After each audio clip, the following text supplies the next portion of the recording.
Liderança do PCC Peixão TCP se juntou para derrubar homens da justiça. Um plano arquitetado na profundezas das favelas para sequestrar senadores, juízes, promotores até policiais federais, com o objetivo de extorquir favores e dinheiro do alto escalão do poder. E quem estaria no centro dessa ação? Um homem que, incrivelmente, nunca sentiu o peso de Marcelo Peixão, o mandante invisível do TCP, que transforma bairros inteiros em territórios de terror disfarçados de ordem divina.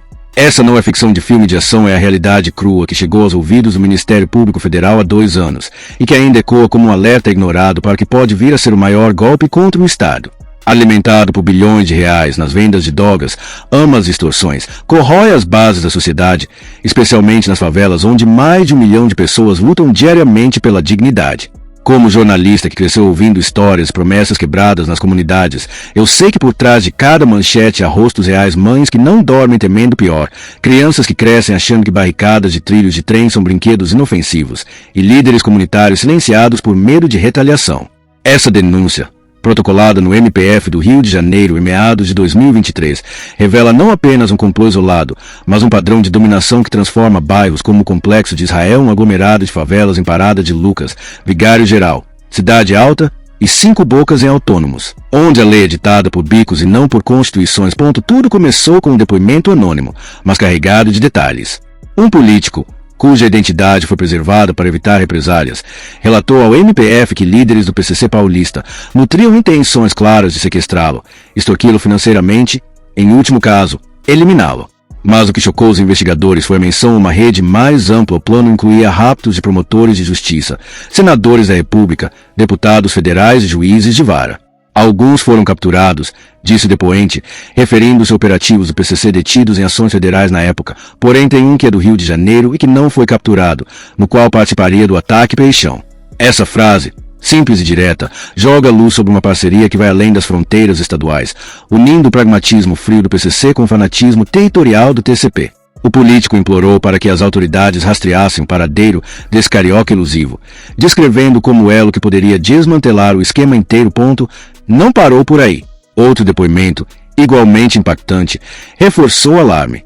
Conforme já denunciei ao ler a matéria de que o PCC planejava sequestrar servidores públicos e senadores, escreveu o declarante, denunciei à Polícia Federal que Peixão fez parceria com o PCC e participaria do sequestro de servidores e de senadores, e extorquir um deputado em retaliação a um programa de televisão. Aqui entra um detalhe que humaniza. O motivo para o ataque ao deputado era uma crítica veiculada na mídia, algo banal para nós, mas que, no mundo invertido, justifica um sequestro para calar vozes dissidentes. Além disso, a lista de alvos se estendia a agentes da Polícia Federal e da Polícia Rodoviária Federal, profissionais que arriscam a vida diariamente nas rodovias infestadas de bloqueios e emboscadas. Esses relatos não eram isolados, eles faziam parte de uma enxurrada de informações que pintavam um quadro de ameaça sistêmica, onde o crime não se contenta em dominar ruas, mas mira nos pilares do judiciário e legislativo para forçar concessões, como a liberação de presos ou a paralisação de investigações. Para entender o peso dessa aliança, precisamos voltar um pouco no tempo e traçar o perfil de Peixão, um enigma vivo nas crônicas fluminense. Nascido e criado nas entranhas da pobreza, apelidado Peixão por sua estatura imponente e apetite voraz por poder, fundou uma espécie de subfag dentro do TCP por volta de 2010. Diferente de outros chefes que alternam entre prisões e fugas, Peixão ostenta um currículo impressionante: 79 anotações, mas 0 condenações efetivas. Ele nunca pisou em uma cadeia, o que o torna um fantasma operacional, capaz de coordenar ações sem o risco de delações premiadas. Sob seu comando, o Complexo de Israel, batizado assim uma fusão bizarra de simbolismo religioso com controle territorial, se tornou um bastião do TCP, rivalizando com o CV em uma guerra que já custou centenas de pessoas. O TCP em si tem raízes nos anos 1980, quando se desmembrou do terceiro comando original por divergências ideológicas e territoriais. Hoje, sob líderes como Peixão, adota uma retórica evangélica, misturando hinos gospel com quedas sumárias, o que confunde moradores e atrai recrutas vulneráveis. Pacotes de drogas marcados com a estrela de Davi foram apreendidos pela polícia, e símbolos judaicos adornam morros como troféu de uma nova ordem. Mas essa fachada religiosa esconde uma ditadura brutal, cancelamento por traição, desaparecimentos de opositores e proibições a terreiros de Umbanda, vistos como demoníacos pelo chefe autoproclamado profeta. Peixão não é só um chefe, é um torturador, segundo relatos de sobreviventes que descrevem sessões de tribunal em salas de julgamento improvisadas nas casas de olheiros. Agora, a parceria com o PCC adiciona uma camada transnacional ao pesadelo. O PCC evoluiu para uma máquina global de lavagem de dinheiro e exportação de coca, controlando rotas que vão da tríplice fronteira até portos europeus. Em 2023, investigações revelaram que o PCC mantinha uma sintonia restrita, uma célula de elite treinada em táticas guerrilheiras no Paraguai, especializada em ataques a autoridades, uso de explosivos, troia e até treinamentos militares para missões letais contra promotores e políticos. A aliança com o TCP não foi aleatória, ela surgiu de um pacto de não agressão após o rompimento do PCC com o CV em 2016, permitindo que o TCP se beneficiasse de amas e expertise paulista. No Rio, isso se traduziu em ações coordenadas, como bloqueios de vias expressas ordenados por Peixão em outubro de 2024, que resultaram em 3 quedas e ferimentos graves, um atentado que a polícia atribui diretamente a ele. Imagine o pavor: motoristas inocentes pegos enquanto homens, aliados ao PCC, visam paralisar o Estado para negociar impunidade. Mas o verdadeiro caos se vive no dia a dia das favelas controladas por Peixão, onde a denúncia ao MPF é só a ponta do iceberg. No Complexo de Israel, que abriga cerca de 50 mil moradores em labirintos de tijolos aparentes e escadas íngremes, o controle é absoluto, uma ditadura que sufoca liberdades básicas em nome de uma paz. Começando pela vigilância, soldados instalaram câmeras de circuito fechado em frente a bares, padarias e igrejas, monitorando não só a polícia, mas também os próprios residentes. Qualquer sinal de colaboração com as autoridades, um vizinho ligando para o 190, por exemplo, resulta em visita noturna que pode acabar em sumiço. E os muros da linha férrea, que serpenteia como uma veia exposta pela comunidade, foram pichados com uma provocação descarada: bem-vindos ao comando de Israel. É uma declaração de soberania, um recado para quem ousa entrar sem permissão. A partir das 7 da noite. A regra é clara: os soldados do Peixão circulam pela estrada de Cordovil, bicos ao ombro como sentinelas de um reino sombrio.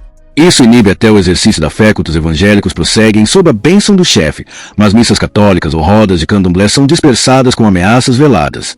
Moradores contam, em voz baixa, como o toque de recolher informal transforma ruas outrora vibrantes em fantasmas silenciosos, onde o som de uma conversa alta pode atrair olheiros nos telhados.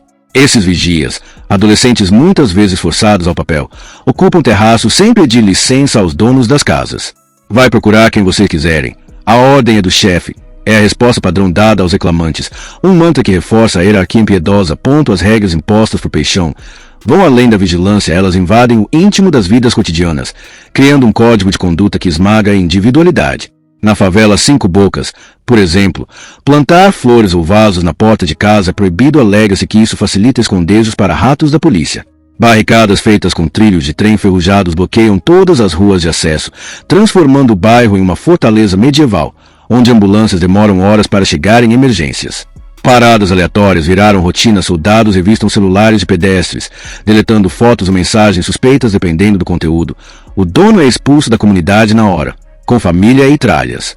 Crianças, as vítimas mais inocentes, pagam caro por erros infantis. Quebrar uma janela ou uma lâmpada resulta em multa coletiva aos pais. E o futebol de rua, outrora símbolo de alegria, foi banido para evitar barulho que atrai atenção. O preconceito religioso é outro veneno. Adeptos de religiões de matriz africana, como Umbanda e Candomblé, não podem usar roupas brancas consagradas em rituais sob pena de espancamento. Terreiros foram fechados à força, e pais de santo relatam queda sumária de quem resiste, em uma cruzada que Peixão justifica com sua pregação gospel distorcida. Comerciantes, o pulso econômico da favela, obrigados a pagar dinheiro, arcam com taxas semanais fixas, repassadas diretamente ao caixa do Peixão. Uber 99, que traziam alívio e renda extra para motoristas locais, foram vetados. Só veículos autorizados circulam, garantindo monopólio nos transportes. Trailers de comida, comuns nas esquinas, tiveram que ser substituídos por barracas de concreto padronizadas, pintadas com as cores da bandeira de Israel, azul e branco. Uma humilhação visual que transforma o comércio em propaganda do regime. Visitas de parentes de fora são um ritual de humilhação ao entrar. O convidado é abordado, interrogado sobre o destino e revistado. Blitz de surpresa, com soldados vestindo roupas pretas para se camuflar na noite, varrem o bairro inteiro, confiscando bens suspeitos como celulares caros ou joias. A Associação de Moradores, que deveria ser um farol de representação comunitária, foi tomada por um presidente não eleito, um fantoche de Peixão que aprova projetos que beneficiam só o tráfico, como a instalação de mais câmeras.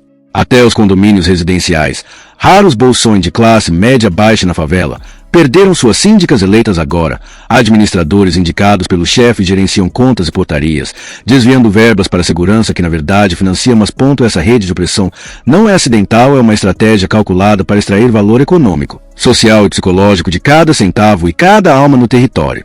Os bilhões de dinheiro gerados pelo tráfico no complexo de Israel, estimados em milhões de reais mensais segundo relatórios da Polícia Federal, circulam por lavagem em empresas de fachada no Sul e Sudeste, financiando não só a expansão do TCP, mas também alianças como a com o PCC. Moradores, esmagados por essa máquina, veem seu potencial humano desperdiçado, jovens talentosos recrutados como olheiros em vez de jogadores de futebol, artesãos forçados a pagar vacina em vez de exportar artesanato. O impacto vai além das favelas, ele reverbera na economia carioca, com perdas em turismo, comércio e segurança pública que custam bilhões de reais ao erário. Operações policiais recentes, como a de fevereiro de 2025 que derrubou uma estrela de Davi gigante no morro símbolo da dominação de Peixão, capturaram bicos e granadas, mas o chefe segue foragido, um lembrete de que o Estado ainda patina na resposta. Essa denúncia expõe as fissuras do sistema de segurança brasileiro. Porque Peixão, com 79 processos, circula livremente, falhas na inteligência policial, corrupção em escalões médios, a porosidade das fronteiras com o Paraguai Ruby do PCC, criam um vácuo que bandeiras exploram. O plano de sequestros, se cancelados, teria paralisado o Congresso e o Judiciário, forçando negociações que enfraquecem a soberania. Mulher e chefe de família relatam noites em claro, calculando se o dinheiro do mercadinho dá para a taxa e o aluguel. Crianças crescem internalizando o medo como normal, com taxas de evasão escolar disparando 30% em anos de pico de violência, segundo dados do Instituto. Mas a esperança nas rachaduras denúncias como essa, mesmo anônimas, pavimentam caminho para ações integradas. Em 2025, mega operações contra o TCP apreenderam bens de luxo ligados a Peixão, de apartamentos na Barra da Tijuca a carros importados, mostrando que o dinheiro sujo pode ser rastreado e confiscado. Qual sua opinião nos comentários do vídeo? Não perca tempo e inscreva-se no canal agora.